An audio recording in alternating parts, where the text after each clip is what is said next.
Salut, c'est Frédéric Lacharité, courtier hypothécaire. Je vous présente mon émission Indépendance financière et hypothèque, dans laquelle je vais parler de finances personnelles, d'argent, de trucs pour arriver à l'indépendance financière et bien sûr d'hypothèque. Je m'adresse à ceux qui veulent s'enrichir, qui veulent prendre leurs finances en main. Je m'adresse à la classe moyenne, ceux qui veulent sortir du rat race. Je vous transmettrai ma formule pour atteindre l'indépendance financière. Donc, je vous invite à vous abonner à ce podcast. Ce sera un honneur pour moi de vous parler d'indépendance financière et d'hypothèque. Bonjour, vous écoutez Indépendance financière et hypothèque, c'est Frédéric Lacharité. Aujourd'hui, mon émission, les Baby Steps de Dave Ramsey version québécoise. J'ai déjà parlé de Dave Ramsey à l'épisode 4, quelque chose comme ça. Dave Ramsey, c'est un expert financier, animateur de radio renommé, connu pour ses conseils pratiques en matière de gestion de l'argent et d'élimination de la dette. Moi, je l'ai écouté beaucoup dans les dernières années et je trouve que son approche est simple et a beaucoup de sens. Puis là, lui, il a une formule déjà toute faite qui répète à la radio quand ses auditeurs appellent. Ces étapes-là s'appellent les baby steps, les pas de bébé. Il y en a 7. Ces baby steps sont une série d'étapes simples mais puissantes, conçues pour aider les gens à sortir de la dette, à construire une épargne et à atteindre la liberté financière. Ça rejoint beaucoup ce dont je parle dans mon podcast. Ce que je veux faire aujourd'hui, je veux passer au travers ces 7 étapes-là et puis faire le parallèle avec le Québec, ramener ça plus au Canada parce qu'évidemment, lui, Dave Ramsey, il est aux États-Unis. C'est un peu différent. Puis en plus, j'ai déjà vu passer la question sur le groupe Facebook « L'argent ne dort jamais ». Super beau groupe en passant. Si jamais vous voulez des informations sur les finances personnelles, allez rejoindre ce groupe-là. C'est très bien géré. Toutes des belles questions, puis beaucoup de gens qui répondent, beaucoup d'actions sur ce groupe Facebook-là. J'ai vu justement une question passer à un moment donné. Est-ce que vous connaissez Dave Ramsey, les Baby Steps? Est-ce qu'il y a une version qui s'adapte plus au Canada? Donc, c'est ce que je veux faire aujourd'hui. Je veux passer au travers les 7 étapes et puis en parler, puis peut-être y aller avec une version que je dirais plus québécoise de ces étapes-là. Donc, la première étape des 7, c'est économiser un fonds d'urgence de 1 000 $. Établir une réserve d'urgence de 1 000 $ pour faire face aux imprévus tels que les réparations de voitures ou les factures médicales. Ça rejoint un peu l'idée qu'il ne faut pas avoir 0 $ dans son compte de banque. Si on garde toujours ça à 0, évidemment qu'il va arriver quelque chose, un imprévu qui va faire en sorte qu'on va devoir emprunter. Donc la première étape, là, peu importe les dettes que tu as, c'est mets-toi 1 000 $ de côté. Puis si jamais faut que tu l'utilises pour une raison quelconque, une urgence justement, ben la prochaine étape après, ça va être de retrouver ton 1 000 $. Toujours t'assurer que tu aies un 1 000 $ de côté. Puis là, la version québécoise, ça fait comme 30 ans son émission de radio, puis c'est en dollars US. Je me demande si on devrait pas dire 2000, là, tu sais, version québécoise. On devrait avoir comme 2000 $ là, dans son compte, tu sais, juste fonds d'urgence initial. Là. C'est même pas un vrai fonds d'urgence, il n'y en a pas assez parce qu'on va en parler plus tard du vrai fonds d'urgence, mais vraiment un fonds d'urgence de base qui fait en sorte que OK, on respire, tu sais. Si jamais quelque chose nous arrive, OK, on a de l'argent, là, tu sais. S'il y a une bad luck, un imprévu, une réparation, on peut continuer de vivre puis on va pas avoir à emprunter à droite puis à gauche. Donc, première étape, économiser son fonds d'urgence, je dirais 2000. Ensuite, rembourser toutes ses dettes. Pendant qu'on fait l'étape numéro 1, il faut évidemment faire ses paiements. Là, on ne va pas comme arrêter de faire ses paiements de carte de crédit ou faire le paiement de toutes ses dettes. Il faut continuer à payer ces choses. Mais la première étape, on paye le minimum surtout, puis on économise ce 2000-là, notre fonds d'urgence initial. Donc, ensuite, l'étape numéro 2, c'est rembourser toutes les dettes, sauf l'hypothèque. Donc, toutes les dettes, carte de crédit, voiture. On veut se sortir des dettes et l'idée, c'est de ne plus revenir endetté. Donc, on prend la décision, on se dit qu'on en a assez des dettes. C'est pas une façon de vivre. On veut cheminer financièrement quelque part. On veut arrêter d'errer dans le néant financier puis d'utiliser les dettes quand ça nous tente. On se met comme critère, OK, ce que je vais acheter à l'avenir, ça va être avec l'argent que j'aurai épargné ou j'aurai juste pas les moyens de me l'acheter finalement. La deuxième étape pour se sortir du trouble financier, financier, ça va être de rembourser toutes nos dettes. Puis là, il y a deux méthodes. Dave Ramsey, lui, c'est un fervent défenseur de la méthode boule de neige, Snowball Method. Ça, c'est quoi la méthode boule de neige? On classe toutes ces dettes en ordre de solde. Donc, si notre plus petite dette, c'est un solde de 1000 $, puis notre plus grosse dette, c'est un solde de 30 000 $, ben, on commence par la plus petite dette. On rembourse le solde de 1000 $ en premier. Okay? Puis la raison, donc là, je vais lire ici, là, utiliser la méthode boule de neige pour rembourser toutes les dettes en commençant par la plus petite et en travaillant jusqu'à la plus grande, en augmentant progressivement le montant versé à mesure que chaque dette est remboursée. Parce que là, on a des paiements normalement à faire sur chacune de ces dettes-là. Puis en commençant par la plus petite, ça va nous encourager parce que dès qu'on va avoir fini de la payer, ça va nous libérer d'un paiement. On va pouvoir prendre ce paiement-là puis l'appliquer sur la prochaine dette. L'autre méthode de rembourser ces dettes, c'est de dire je vais rembourser le plus haut taux d'intérêt en premier, qui mathématiquement fait du sens, mais psychologiquement, c'est pas ça qui nous aide. Avec les finances personnelles, en général, on est beaucoup dans l'habitude, le psychologique, notre relation avec l'argent, c'est pas tant le côté mathématique le problème avec l'argent, c'est le côté des habitudes puis notre comportement. Donc la méthode boule de neige, elle nous encourage parce qu'on va l'éclairer les dettes une à la fois systématiquement.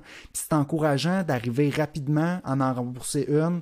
On peut comme le jour qu'on la rembourse, faire une petite célébration. Après ça, on passe à la prochaine. Après ça, puis là, ça fait boule de neige. Puis à la fin, on attaque la plus grande dette.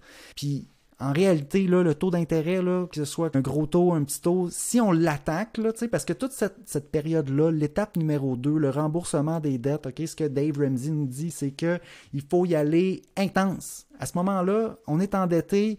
On n'a pas le luxe tant que ça des frivolités puis de partir en vacances. Il faut serrer la ceinture, il faut aller chercher l'argent partout où est-ce qu'on peut avec nos dépenses le plus possible. On serre la ceinture, puis quand on sera sorti des dettes, là, on commencera à respirer. Mais avant ça, il y a comme une urgence, là, tu sais. On paye de l'intérêt à une banque, on paye de l'intérêt à quelqu'un, notre vie ne nous appartient pas. C'est quelqu'un d'autre, c'est une banque qui possède nos actifs, en réalité. Il faut se débarrasser de ça, on se débarrasse de nos créditeurs, puis on serre la ceinture, donc on est intense comme la gazelle qui se sauve du lion. Le lion, c'est qui? C'est les banques, c'est les prêteurs, puis tout est la gazelle, puis tu te sauves de ça. Donc, vous voyez l'image là, que Dave Ramsey utilise souvent dans son émission. Donc, intense comme une gazelle quand on rembourse ses dettes pour s'en sortir le plus rapidement possible. Puis aller avec boule de neige, on va y arriver plus... C'est encourageant, puis c'est une méthode éprouvée qui fonctionne. Donc, rembourser ses dettes, tout sauf l'hypothèque, méthode boule de neige. Donc, ça, c'est l'étape numéro 2. Donc, il n'y a pas grande différence en passant avec la version québécoise. Là. Moi, je suis 100%, on devrait juste faire ça exactement comme il dit. Ensuite, l'étape numéro 3. Constituer un fonds d'urgence complet, 3 à 6 mois de dépenses. OK? Puis là, parce que là, on a commencé en l'étape numéro 1 avec un fonds d'urgence de 1000 ou 2000 $, là, mettons qu'on avec en argent canadien, puis avec l'inflation, mettons qu'on a 2000 $, mais en réalité, il faut regarder nos revenus. Et en fait, il faut regarder nos dépenses mensuelles. Tu sais, puis ça, en passant, pour arriver à connaître nos dépenses mensuelles, il faut avoir un budget, il faut avoir calculé. Donc, c'est une bonne idée quand on fait ces étapes-là, prendre du temps pour faire notre budget, pour regarder, OK, c'est combien qu'on a de besoin pour dépenser notre épicerie, nos dépenses courantes, là, OK? Puis après ça, on se constitue un fonds d'urgence complet qui se retrouve à être 3 à 6 mois de dépenses. Si notre situation est plus incertaine, on peut y aller plus vers 6 mois. Donc, c'est pour ça qu'on dit 3 à 6 mois de dépenses. Si on dépense 3 000 $ par mois, ça fait 36 000 de dépenses par année. Ça pourrait être plus, ça pourrait être 4 000. Bon, ben là, si c'est 4 000 de dépenses par mois qu'on a, ben il faut se mettre de côté un fonds d'urgence entre 12 000 et 24 000. Étape super importante, dépendamment de notre niveau de sécurité d'emploi, on peut y aller plus, on peut y aller moins. Ça, on peut mettre ça simplement dans un compte épargne. Oui, on peut le mettre en CELI ou en CELIAP. Une fois qu'on a son fonds d'urgence complet, on est pas mal plus en sécurité. Là. S'il nous arrive quelque chose du jour au lendemain, une grosse dépense imprévue, une grosse bad luck, une maladie, il faut arrêter de travailler, ben là, on a du lousse quand même dans notre budget, puis on peut se revirer de bord, trouver une solution. 3 à 6 mois. Donc, sans travailler, parce que là, on a l'argent pour payer nos dépenses. Ensuite, ben là, il y a l'étape. OK, là, je vais continuer avec les autres étapes. Puis il ne parle pas ici d'acheter sa maison. OK? Mais en réalité, c'est parce que ça, c'est l'étape 3 du fonds d'urgence, c'est 3A. OK? Puis il y a une autre étape qui est 3B qui est, après ça, accumuler l'argent pour la mise de fonds de sa maison. Puis moi, évidemment, c'est. Dans mon cas, je pense que c'est super important d'accumuler la mise de fonds pour sa maison puis d'acheter sa maison. Là, lui, il n'en parle pas dans ses baby steps parce qu'on est plus pour quelqu'un qui veut la paix financière puis ça s'adresse, c'est très large. Là, ça peut être pour quelqu'un qui ne va pas nécessairement aller acheter une maison. Donc là, je continue quand même avec les autres étapes. Je vais revenir à l'étape 3B après. L'étape numéro 4 de 7, c'est investir 15% de son revenu dans les fonds de retraite. Eux, aux États-Unis, c'est le 401k ou IRA, dépendamment si tu es travailleur autonome ou si tu es salarié. Nous, c'est le REER. Donc, 15% de son revenu dans le REER. Ben, pour se donner une idée, le REER, c'est 18% maximum de notre revenu brut qu'on peut mettre. Donc, à 15%, on est pas mal proche, OK? C'est un bon barème. Je pense que le 15%, il est valide aussi au Canada. Okay? On peut en mettre plus, on peut en mettre moins. Je pense que le 15%, à un moment donné aussi, là, on a sorti des dettes, on a notre fonds d'urgence, c'est correct, là, on peut respirer, on peut enjoy un peu, là, on peut voyager, on peut la dépenser, notre argent. Donc, 15% de notre revenu, c'est raisonnable. Je dirais pas d'aller en mettre plus pour la retraite. Si notre but vraiment, c'est d'atteindre l'indépendance financière, ben là, on peut maximiser ça puis aller en mettre dans le CELI plus que 15%, et rien qui nous empêche. Mais 15%, c'est un bon threshold qu'on peut se mettre pour notre fonds de retraite. Étape numéro 5, épargner pour les études des enfants. Ben là, les études des enfants, oui, on le fait, c'est le REEE au Québec, au Canada, qu'on va utiliser pour faire ça. Il faut savoir, par contre, que aux États-Unis, l'éducation n'est pas autant subventionnée qu'au Québec.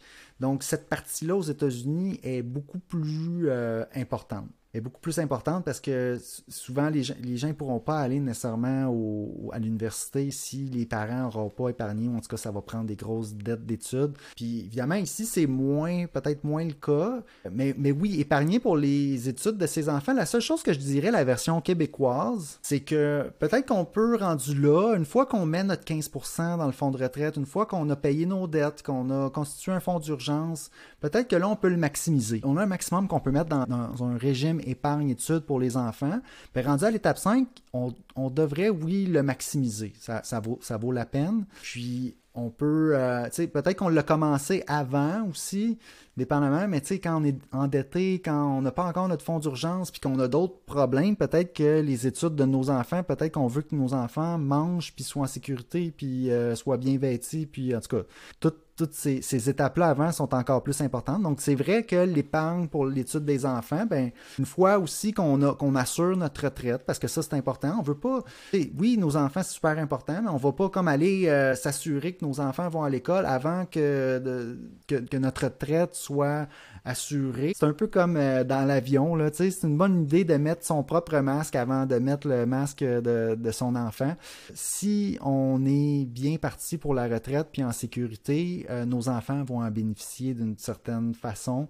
Donc, je pense que c'est un bon endroit, là, l'étape numéro 5. Oui, on épargne pour l'étude des enfants. Puis ce que je dirais version québécoise, c'est que c'est pas aussi gros dans le fond qu'aux États-Unis. Fait que cette étape-là ne devrait pas être si significative que ça. Là. Dans le fond, on peut mettre dans un REEE jusqu'à 2500 $ par année par enfant. Donc, en tout cas, dépendamment de nos revenus, ça peut être plus ou moins significatif. Alors, l'étape numéro 6, rembourser l'hypothèque le plus rapidement possible. Super belle étape.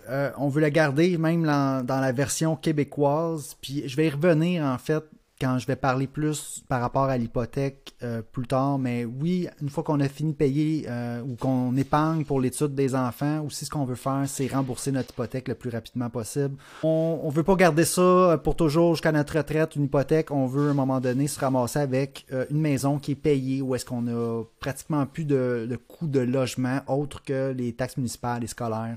Donc, étape numéro 6, rembourser l'hypothèque le plus rapidement possible. Moi, c'est une chose que j'ai faite. J'irai pour rembourser mon hypothèque en 13 ans. Et puis, écoute, il faut que je vous dise que c'est vraiment un super beau feeling là, de savoir qu'on habite dans notre maison puis qu'elle est toute payée, tout à nous, puis on n'a plus de paiement à faire. C'est génial, je le recommande à tout le monde. Dernière étape, construire la richesse et donner. Donc, le construire la richesse, c'est comme une traduction de build wealth. C'est de continuer à s'enrichir, finalement. Donc, étape numéro 7, continuer à s'enrichir et être extrêmement généreux, donc de donner. Ben oui, pourquoi pas, quand on s'enrichit, pourquoi pas continuer puis réussir à augmenter justement notre niveau de vie et puis, évidemment, être extrêmement généreux et puis parce que donner, ça fait partie des plaisirs de la vie. C'est extrêmement gratifiant d'être capable de donner. Donc, évidemment, quand on accumule de la richesse, c'est une super bonne idée d'en redonner. Et ce qu'il dit, c'est continuer à investir, accumuler des richesses et tout en donnant généreusement à des œuvres de bienfaisance et à des causes qui vous tiennent à cœur. Donc ça, c'est les 7 étapes, en gros, pour atteindre la paix financière, pour atteindre la liberté financière. C'est ce que Dave Ramsey, à chaque fois qu'on va l'appeler pour une question, il va essayer de vous situer à quel endroit où est-ce que l'auditeur se trouve dans ces 7 étapes-là, puis ça va donner une idée de sa réponse. Donc, c'est son framework. Il y a son livre aussi. Il a écrit un livre, évidemment, là-dessus. Puis, bon, c'est vraiment le fun d'avoir ça étape par étape. Bon, là, je reviens à l'étape 3. OK? Je reviens à l'étape 3, constituer le fonds d'urgence de 3 à 6 mois, parce qu'à l'étape 3, il y a une étape 3B, et qui est donc l'étape 3B des Baby Steps de Dave Ramsey consiste à épargner pour la mise de fonds d'une maison. Une fois que vous avez établi votre fonds d'urgence complet à l'étape 3A, vous pouvez commencer à économiser pour acheter une maison. Et voici quelques points clés concernant l'étape 3B. Donc, là, on va parler de la mise de fonds. Donc, ça, c'est un peu le guideline de Dave Ramsey par rapport à la mise de fonds, par rapport au paiement. Donc, lui, il dit que la mise de fonds devrait être d'au moins 10 à 20 %. Donc, ici, évidemment, si on met plus que 20 %, ça va être en conventionnel. On n'aura pas besoin de payer la prime d'assurance SCHL. Ça, c'est les réglementations. Puis là, je ne connais pas nécessairement les règlements aux États-Unis, fait que je ne peux pas tant faire le parallèle, mais ici, c'est comme ça. Donc, si on met de 10 à 20 %, on va être obligé de payer la prime de l'assureur hypothécaire. Donc là, l'idée, moi, je pense le plan, c'est d'essayer d'arriver avec 20 % pour épargner la prime d'assurance. Et si ça va nous prendre plus que 3 ans pour épargner notre mise de fonds, peut-être qu'on devrait regarder à mettre une mise de fonds minimale pour acheter notre maison. Parce que là, on commence à être sur un projet peut-être à trop longtemps, mais peut-être que les bénéfices d'aller acheter la maison vont être supérieurs au côté négatif de payer la prime d'assurance de l'assureur hypothécaire. Donc, je dirais de 10 à 20 % sur la mise de fonds de sa propriété, c'est parfait. Il faut calculer combien qu'on a besoin, se fixer un objectif, puis d'y arriver. Donc, ça serait l'étape 3B. À ce moment-là, on peut quand même être moins intense que pendant la période de temps où est-ce qu'on remboursait nos dettes, mais on a quand même un objectif assez important. Donc, on peut être moyennement frugal ou en tout cas quand même surveiller un petit peu nos dépenses pour essayer d'avoir cette fameuse mise de fonds-là, parce que celle-là, elle va nous aider. Si on achète notre propriété, ça va vraiment nous aider à atteindre la liberté financière, l'indépendance financière. On va progresser plus rapidement une fois qu'on va avoir notre propriété. C'est une propriété qui est raisonnable selon nos moyens. Regardez aussi de notre côté ce qu'on va vouloir faire. Ça va être d'avoir un compte CELIAP maintenant pour le faire. Notre mise de fonds, on peut la prendre, oui, des REER avec un RAP, mais depuis 2023, si on a l'intention d'acheter une propriété dans les 15 prochaines années, puis qu'on n'a pas déjà acheté une propriété avant, qu'on est premier acheteur, il faut absolument s'ouvrir un compte CELIAP, cotiser jusqu'à 8 000 $ par année. On a le droit de cotiser pour l'année précédente. Si on passe 2 ans sans cotiser, ben là, on va perdre nos cotisations d'il y a 2 ans. Donc, il faut quand même s'assurer d'en mettre un petit peu à chaque année. C'est ce que je pense qu'il faut faire à l'étape 3B, nous, version québécoise de l'étape de Dave Ramsey. Ensuite, ce dont je veux parler, c'est le paiement hypothécaire. Encore, Dave Ramsey, par rapport à l'achat de notre maison, il y a un guideline aussi. Il nous dit qu'on ne devrait pas dépasser 25 à 30 % de notre revenu brut pour notre paiement hypothécaire. Puis ça, ça rejoint les ratios canadiens permis.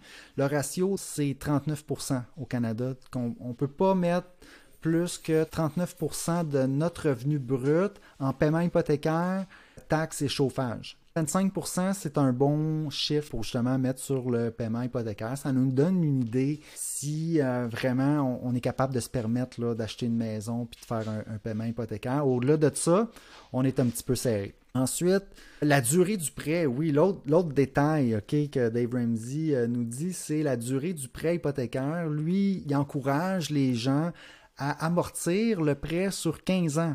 Ça, honnêtement, j'en vois pas souvent des gens qui achètent une première propriété puis qui amortissent leur hypothèque sur 15 ans. Bon, là, il faut voir le prix de l'immobilier. Peut-être que dans le centre des États-Unis, le prix de l'immobilier est quand même bas. Avoir un prêt hypothécaire sur 15 ans a plus de sens que ici au Québec, à Montréal, où est-ce que le prix de l'immobilier est assez élevé comparé à certains endroits aux États-Unis. Normalement, nous, c'est 25 ans. Le 15 ans, c'est un bel objectif à avoir. Moi, j'ai remboursé mon hypothèque en 13 ans. 15 ans, donc, c'est une super belle cible si on peut l'atteindre pour rembourser notre hypothèque. On peut aussi, pour se donner un peu de lousse dans notre budget, le mettre sur 25 ans, puis après ça, profiter des remboursements anticipés ou en tout cas profiter des rentrées d'argent, l'augmentation de notre revenu pour venir l'ajuster par après et rembourser encore plus rapidement notre hypothèque. Il ne faut pas oublier l'étape numéro 6 dans les 7 baby steps, c'est rembourser l'hypothèque plus rapidement. Donc, une fois que notre revenu augmente, si on en prend une partie de notre augmentation pour, oui, se gâter un peu, mais une autre partie pour mettre sur notre hypothèque, puis rembourser nos dettes, puis la mettre dans notre investissement, on va aller plus vite vers la liberté et l'indépendance financière. Ça fait le tour de ma version québécoise des Baby Steps de Dave Ramsey. J'espère que vous avez apprécié. Sur ce, je vous souhaite un bon cheminement vers l'indépendance financière. Merci.